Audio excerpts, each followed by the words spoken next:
मान्य शिक्षिकाएं, शिक्षक एवं मेरे प्यारे बच्चों,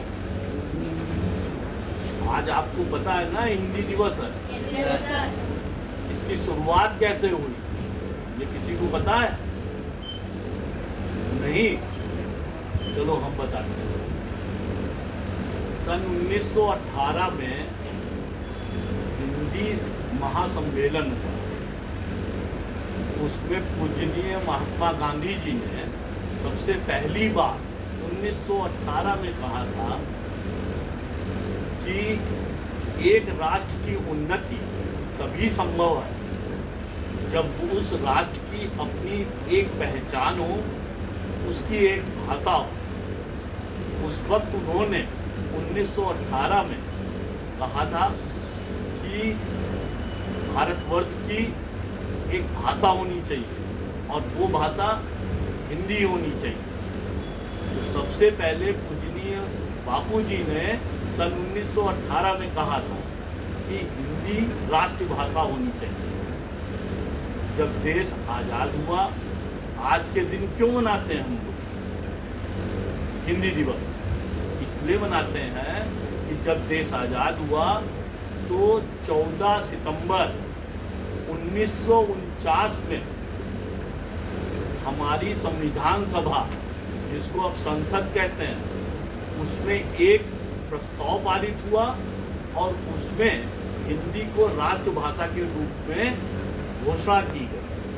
तब से हम लोगों के देश में एक भाषा बनी, राष्ट्रभाषा हिंदी, और उसी की याद में 14 सितंबर को हमेशा हर साल हिंदी दिवस मनाया जाता है।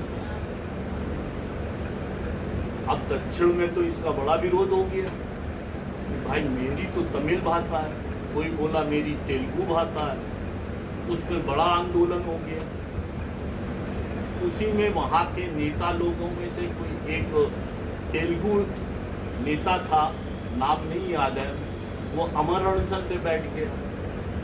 अमर अनशन पे बैठ गया तो उस वक्त के तत्कालीन प्रधानमंत्री जवाहरलाल नेहरू जी ने उससे बात की। तो उन्होंने कहा भाई जैसे आपकी मातृभाषा हिंदी है, मेरी मातृभाषा तेलुगु है। तब ये हुआ कि हिंदी को राजभाषा का दर्जा मिला, राष्ट्रभाषा का नहीं मिला, राजभाषा हुई और हर राज्य की अलग अलग भाषा हो गई। और उसी के आधार पर भारतवर्ष में पहला राज्य बना जो भाषा के आधार पर बना सन 1952 में आंध्र प्रदेश। तेलुगु भाषा के जहाँ लोग तेलुगु भाषा बोलते थे, उस क्षेत्र में एक राज्य गठित किया गया, उसका नाम हुआ आंध्र प्रदेश। अब आज के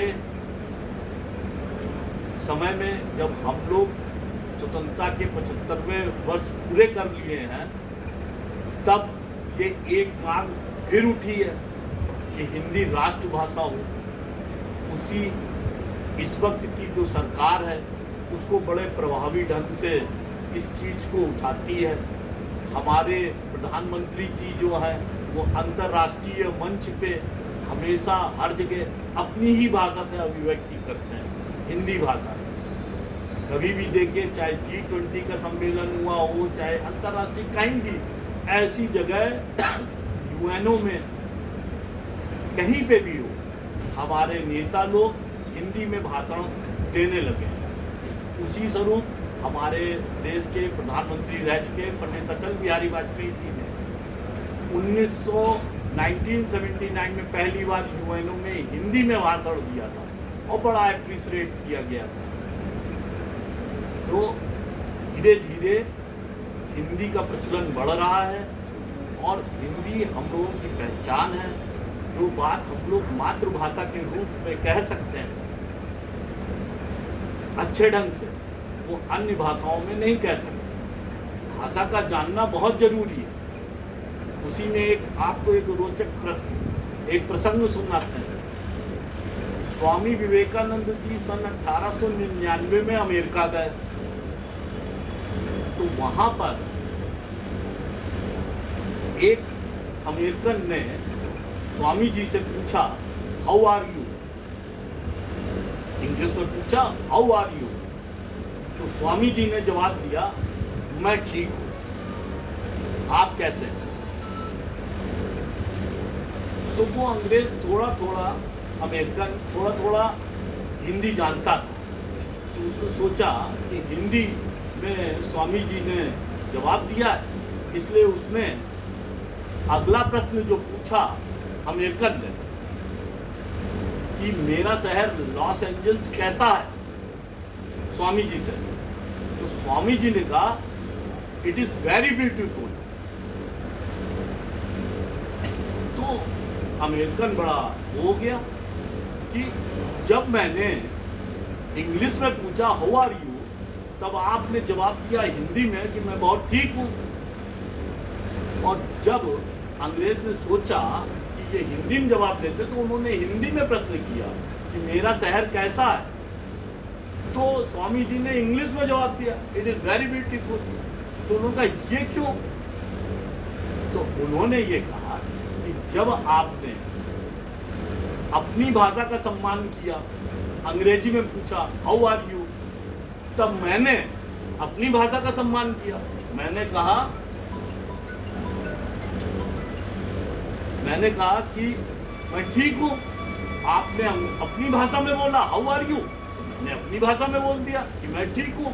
जब आपने मेरी भाषा का सम्मान किया कि मेरा शहर कैसा है, तब मैंने आपकी भाषा का सम्मान किया, इट इज वेरी ब्यूटीफुल। तो कहने का मतलब ये है, हम लोगों को अनुपा जी अभी हम बात करते हैं, मीटिंग अभी हम बात कहने का मतलब ये है कि उनका संशय कि आपने मेरा सम्मान किया तो मैंने आपका सम्मान किया, आपने मेरी भाषा का सम्मान किया तो मैंने आपकी भाषा का सम्मान किया। ऐसी ही भावना रखनी चाहिए, एक दूसरे की भावनाओं का सम्मान करते हुए और भाषा का भी सम्मान करना चाहिए। आज की समय में हमारी सरकार और जितने लोग हैं, जितना सम्मान हम लोग तेलुगु तमिल को दे रहे हैं, उतना ही सम्मान वो लोग हम लोगों को हिंदी में भी दे रहे हैं। तो वो विवाद धीरे धीरे, वो लड़ाई धीरे धीरे खत्म होती जा रही है। नहीं तो पहले बहुत आंदोलन चलते थे।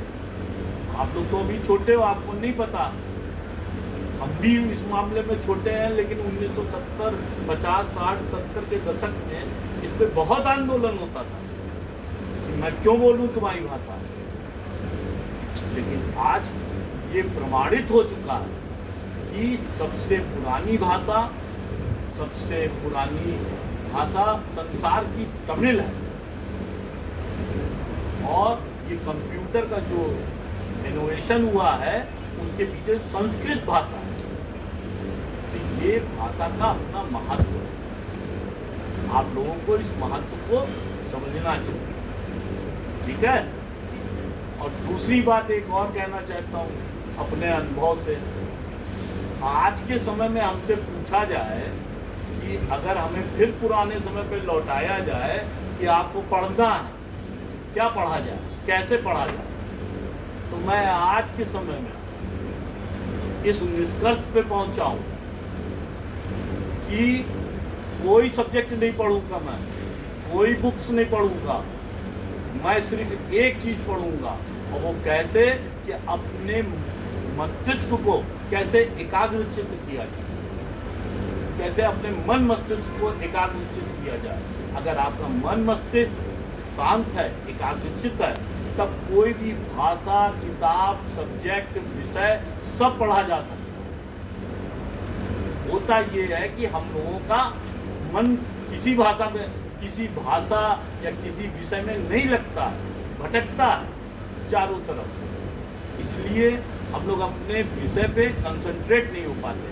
जब कंसंट्रेट नहीं हो पाओगे तो कैसे उस सब्जेक्ट पे मास्टरी पाओगे, और जब मास्टरी नहीं पा पाओगे तो कैसे तुम आगे सक्सेस होगे।